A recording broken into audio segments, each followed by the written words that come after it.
Hey, welcome back to the show, Total Financial Solutions, Safer Money Hour. Okay, we're talking about some of the pension systems, some of the concerns, and the recent revelation, if you will, of the first city in the state of California to actually have to give notice from CalPERS, California Public Employee Retirement System, PERS, the largest pension system in the world. Did you know that? It's not just the United States, but the largest in the world. And it is holds billions and billions of dollars. It's designed to support lots of people's financial security now and in the future. And the way the law works, wherever you live, that is where you pay taxes, of course, when you take money out of these accounts. Meaning, a lot of people will save money when they work here in the state of California. They will put money in their retirement accounts, their 401ks, 457s, IRAs. They will retire in another place, like Washington State, Nevada, Texas, Tennessee, Florida, where there is no income tax, and they immediately receive anywhere between 8 and 12% pay raise by not having to pay state of California income tax. And, of course, there's no gasoline tax. And you've heard what the governor and the state legislature just did to car registration fees. They just raised those. You understand what they're doing to property taxes. They just raised those again. They now charge you for a bag at the grocery store. I mean, when are you guys going to revolt? When are you going to be ticked off enough to say, why do you keep putting the same people in office? Right? I mean, you understand that you're the ones, we are the ones, us, you, are the ones voting for these people that continue to pass these crazy laws and rules. They put them on the ballot. Everybody does yes, yes, yes, yes, yes, down all the propositions. And you should default to no on all of them. No on all of them unless there's a part of your life that is so tragically upside down that you think the only way to solve it is government. So I'm going to vote yes. Then better do your research. Make sure it's the one that addresses your issues the best, and then vote yes on it. But other than that, I don't know what is so upside down in your life that you need government to get involved on these legislative things, because every time we turn around, oh, you can't use a bag now. Do you realize how ridiculous that is? Oh, you got to carry your own used bags. The same one that has a little bit of fruit in it, or meat, or blood from the filet mignon you put in your bag, or the hamburger meat, and now it's in there and there's bacteria, and you got to wash these things. Oh, and I got to use water to wash them, and that extra detergent, and well, I don't know. Ask the people who lost their job at the plastic and paper bag factory. Yep. Ask them if they thought that was a good law. Oh, for the greater good. I don't know. The greater good sounds like the Soviet Union to me. Whenever I hear that, it's for the people. Oh, gosh, you're starting to remove the individual and talk about community. That sounds like communism. And what about all the rest of the plastic bags that are out there? Do we get rid of all of the plastic bags in the grocery store? Or will we double and triple up on the produce bags? And I mean, that's just kind of it's an insult to me. I don't know. I just think, okay, you took my intelligence and you just shredded it because you said no plastic bags over here, yet we have these over here. So just kind of a crazy thing. And, to take a look at what's happening with these folks in this retirement system here, I think we were just sold on a lie a long time ago. We were told that someone will always take care of us. And the craziest part is we all still believe that. I mean, at least the majority of us. Look how much money goes into this CalPERS system. And people are taking out every year, which is great. But now we're starting to see the writing on the wall of some change that's coming down the pipe. It's already changed for a 71-year-old lady. She took a 60% pay cut.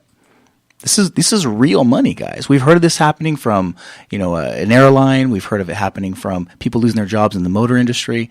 People that have created cars. I mean, we've seen so many different things that we thought were staples in this country, and now they're changing. And if we don't do something about it, I think the onus is on us. It's about time we do something about it individually. Here's some of the things I want you to consider.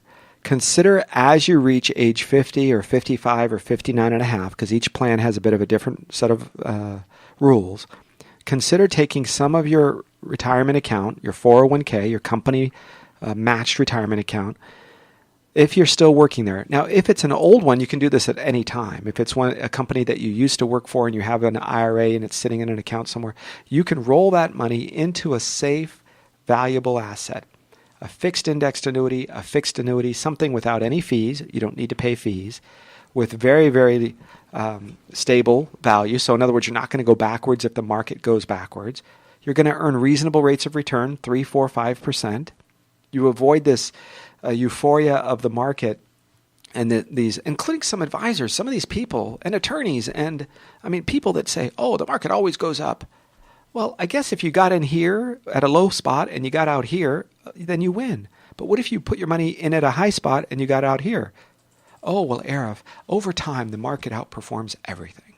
And I say, well, maybe that's the case if you have a lot of time. But if you're 60 years old and that's when the market collapses and you're going to retire next year, you need that money to live on. When is it going to come back? When you're 70? When you're 68? Well, wonderful. Meanwhile, what do you do to eat? Especially if it goes down, that means the pension system is also suffering. Do you realize when you have a pension and you have your 401k in the market and your retirement accounts in the market, both of those things are invested in the same place. If the market goes down, your benefits can be impacted as well as your current values, the whole asset. So my proposal is to diversify. Put some money in a safe place. What does that look like? You're not going to get big rates of return. You're just not. You're not going to get 15s and 20s and 30% return. So if the market does whatever it does, you might get 3 to 6. Kind of think of that as an average return, kind of reasonable, somewhere between 0, maybe as high as 10 or 12, but 3 to 6. So the goal there is to preserve the asset and to have it grow reasonably over time, keeping up or surpassing inflation over time. Wonderful. But stay away from this, I'm going to put it all on red in this roller coaster ride. And if you're right, you win big. That's correct. Yep, Arif, we got better rates of return. Yes, you did. Yes, you did. And what happens when the market goes backwards? Well, then you lost, didn't you? So you want some of that protection. That's number one. Number two is, look, I'd like you to pay off your house, get some debt under control. That's right, because what you don't have going out the back door, that's something you get to keep. Reducing your expenses before you get to retirement, or just maybe right on the other side of retirement, working towards that, that's a wonderful way to give yourself kind of a phantom pay raise. If you have a whole bunch of money coming in, that's wonderful, but we've seen people, trust me, over the last 20 years that they've said they don't know how anybody can make it with less than $20,000 a month. I mean, I just go, how does that happen? Because somebody backs their financial life into their income, and they think that if they don't make a certain dollar amount, that they feel broke. So having to make more money is not always the answer. Sometimes reducing your expenses is the best way to give yourself a pay raise. So work on eliminating debt, getting rid of all that bad debt before retirement. That's a wonderful thing, because then you don't have to worry about it for the rest of your life. And I believe you're also going to see a consistent increase in your own responsibility for your own retirement. Mm-hmm. It used to be that you almost were a what did they call it? Indentured servant, right? As an indentured servant, you would come over, you would work as a serf, for lack of a better word, on somebody's land, as a plantation or in their factory, and they would say, we need more workers, so bring over 100 workers from Ireland, or bring them over from wherever, and they would put them to work. And these Italians or Irish workers would work, and after a period of time, they would gain, quote, their freedom by paying for their passage, right, wherever it was. They would come to the New World, and you would now be on your own. Well, what began to take place is people say, I kind of like this, I'm never leaving. So employers would say, listen, we'll cover you from the birth until the cradle to grave. We're never going to end. Meaning we're going to cover your health care, we're going to cover your housing, your benefits, your retirement, and then when you die. Now, for Americans, that's a little bit of a different mindset. For Europeans, they've been used to that because they grew up with that kind of a mindset and the serf, knight, noble mentality. But in America, we were used to just the independence, the freedom. You know what? Just leave me alone. I'm going to fail, but I'm going to do it on my own. I'm going to succeed, but I'm going to do it on my own. And there was a lot more of that. Now, in recent years, I'd say the last couple of decades, we've kind of gotten back to that. Well, what can the government do for me? Give me free insurance. Give me free health care. Give me free education. Give me free cell phone. Give me free, and you fill in the blank. And people forget that somebody has to pay for that. And we just finished watching the whole series of the Ayn Rand book, put into a movie, which is never does it justice, but it's worth the look this holiday season because you get an idea. Now, for some of you, your mind is bent towards the direction of this is okay, and some of you think that it's not okay, which is the state coming in and taking over and controlling and dictating and all of that. But you realize it's still a few people, right? It's still a few people that make those decisions. So we talked about reducing your debt. I want to preserve some of your assets in things like annuities. I like them. It's a part of what we do as a firm, so it's what we do. It's what matters to us is keeping your money safe. And number 3 is I want you to consider real estate, whether it's your own home or whether it's your a rental property. Look into that. Ask your financial advisor, ask your CPA if there's tax benefits or if that's right for you. But consider rental property because if people are paying rent, you can adjust that rent. We had a client of ours who owns hotels. He had 3 hotels. Came here with nothing from Asia, with nothing. And he was a young man, finished his college, bought a hotel, used his uncle's money to buy the hotel, and moved his parents in as the night managers, so they stayed in one of the rooms. And he worked nonstop. After 2 years, the hotel corporation said, we have another one across town. We want you to buy that one. We'll give you great financing. You've run this one pretty well. You've cleaned it up. You've done the work. So now he has 2 hotels. Now they've got a system in place. He's worked very hard. At the 5th year, he gets a 3rd hotel. Now, mind you, this is their life. They're working nonstop. They're making it work, right? Now he has a house, and he's married now with a kid. Now they have the 3rd hotel. And I said, why aren't you buying a rental property? This is in the 05, 06. Everything's going up. He says, because I can adjust my rent payments every day. If the economy's doing well, I can raise the nightly rate. If the economy isn't and I want to fill the rooms because they're empty anyway, I can lower the rate. And the internet was just starting to take off as far as people searching for rooms and finding discounts on travel websites, etc.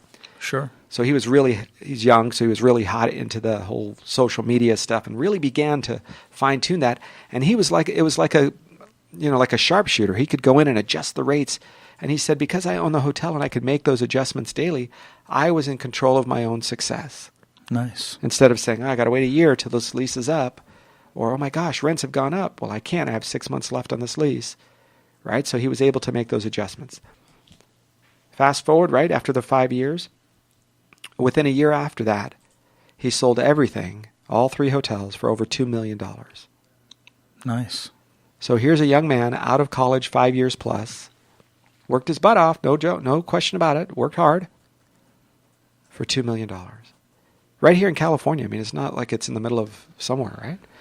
And he said, I know I could probably get more for it, but I wanted to leave it as a good deal for the next guy.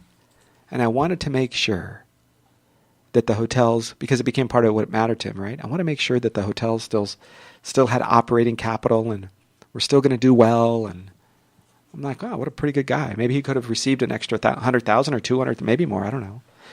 And yet he was all into it for the right reason. So that mattered to me. He went off, semi-retired, took money, set it aside so that he and his family and his parents would never have to work for money again, and then took a little bit and started another business.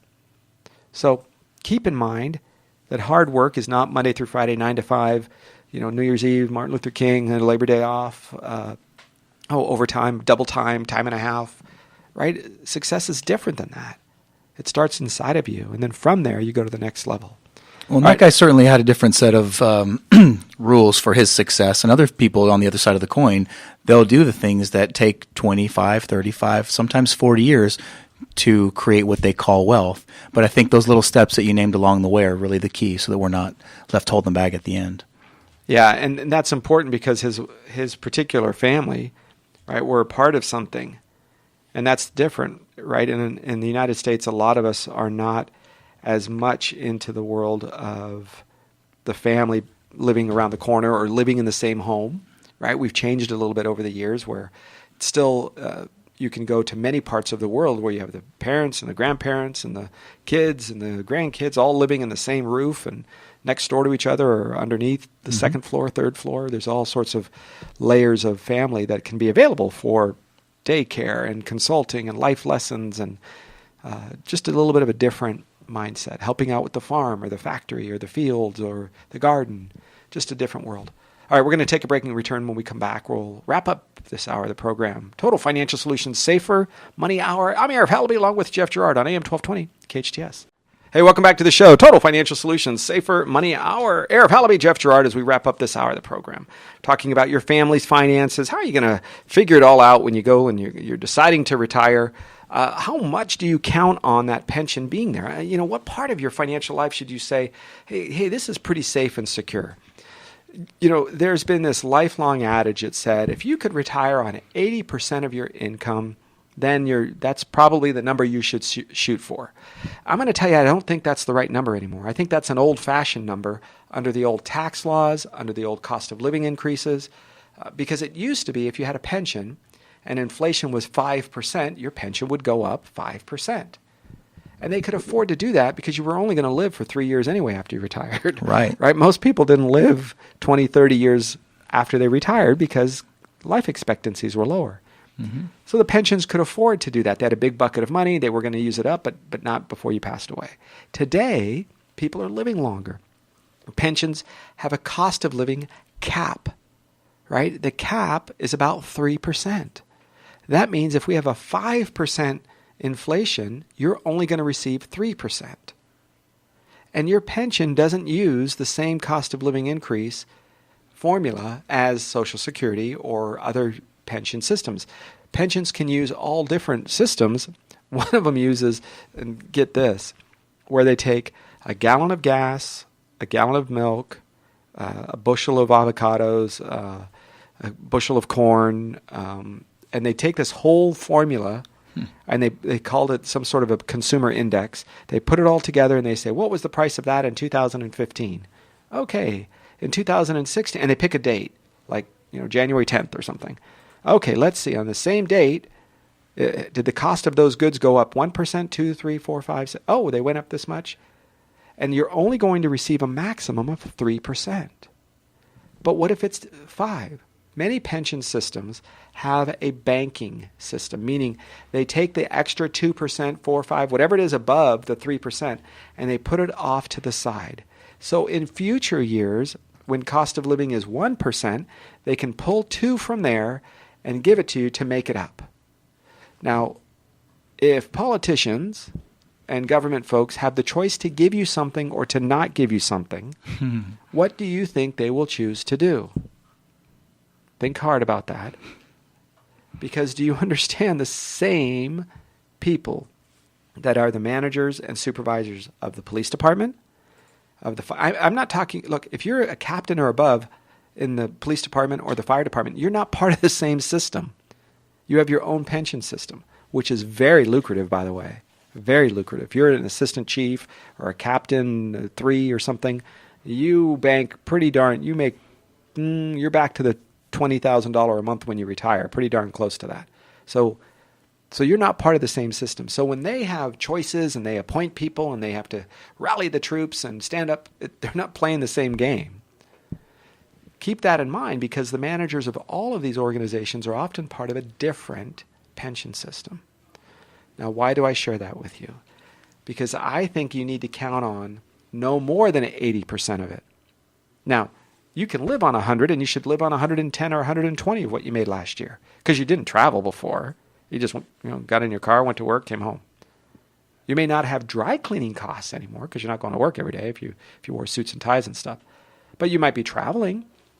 So gas might be higher, airline tickets, hotel, right? So I don't think it's the old 80. Count on 80%, but you need to spend 110, 120, and then adjust that for the cost of living.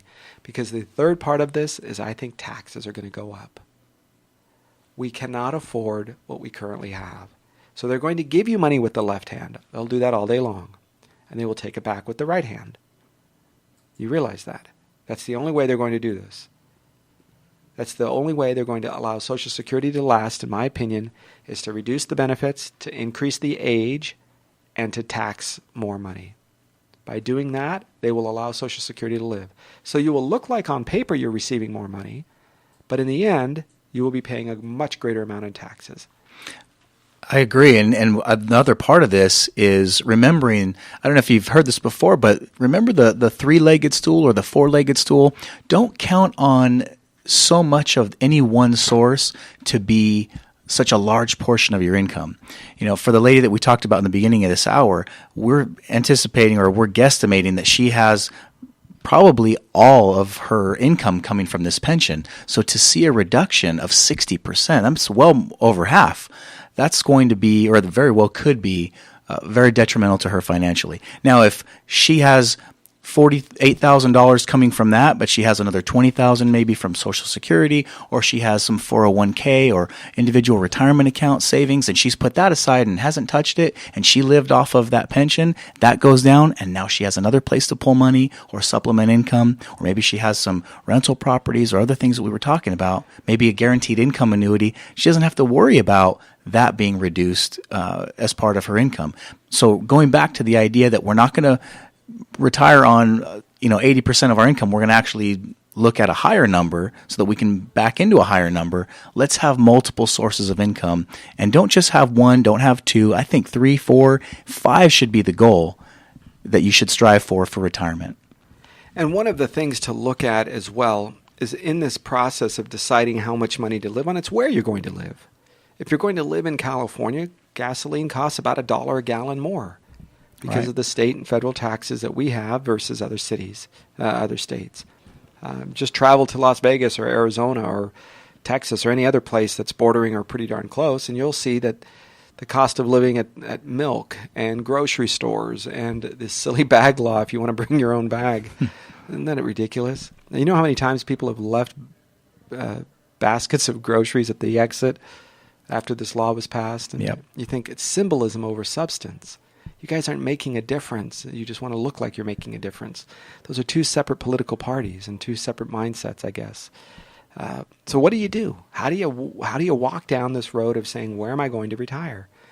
You can have a vacation home in California. You can have a condo or a rental house or something here and visit your family, and people will establish residency in other states. They'll often do that. They'll sell everything and just stay in a hotel if it's less expensive when they come and visit family for the holidays. So you'll see that folks can still move and live and enjoy some of California during the times that they want to be here, and yet have to pay the cost and the taxes of the place in which they have their residence. There's some laws and rules about how long you can be here, et cetera, so you need to check all those out before you have to declare residency. And each state has its own set of rules. So follow those guidelines and make sure you don't get yourself into trouble there. We talked about some different ways to manage this. One of those ways Jeff was talking about was 5 different sources of income. Give me some ideas again, Jeff. Give me some of those different 5 resources. Well, I want to add into this as well is if you have a company match at work and you have a place that you can put money in, I want you to do that, and I want you to get all of that match. So let's say they're going to give you 3% of your pay. Well, do the math. If you make $100,000, make sure you put in at least $3,000, whether you do that over 12 months or monthly or bi-monthly, however you do it, make sure you put in enough to get that match. And then if you have some extra money, I want you to go and put something in your individual retirement account. Now, these are 2 separate accounts. Now, let's say you have a pension at work. Fantastic. Forget about that for a minute. You don't control that. Your job does. You can control how much money you put in your IRAs, your individual accounts, and you can control how much you put in to your company retirement accounts. Those are 2 separate sources, and now you can add in those other ones, and now you're pretty well diversified because you have different buckets that you can pull from in retirement. So make sure you're maxing those out each and every year, or at least to the best of your ability. And I like the free money option, right? You guys understand that matching is free money, and you don't pay taxes on that today until you pull it out. That's right. And your company usually uses it as part of when they look at your overall benefit package anyway. So because they look at it as part of their benefit package, if you don't accept it, and today many of these companies and these accounts, they have what's called a negative opt-out, meaning you're automatically enrolled in the retirement account, whether you like it or not. And if you don't want to do it, not saying you have to add any money because the company is doing that. If you don't like it, then you have to physically opt out and say, I do not want to be part of it. I don't know why you would, but some people do. And they say, no, thank you, not interested. Okay, fine. Then the contribution goes somewhere else. You don't get a pay raise. The dollars go to somebody else. So don't think that these dollars are just going to be there and unless you physically have to get involved and do something. The important part of this is that you have to now take a much more proactive role in your retirement. Whether it's happening when you're 45 or 55 or 65 or 85, your retirement is your responsibility. It is no longer the company, the employer, the state, the federal government. It is yours. And there is a lack of knowledge that needs to be brought to speed so that you can make the right decisions for you and your family. Thanks for listening. I'm Arif Halaby, and that's Jeff Gerard. Total Financial Solutions, Safer Money Hour, name 1220 KHTS.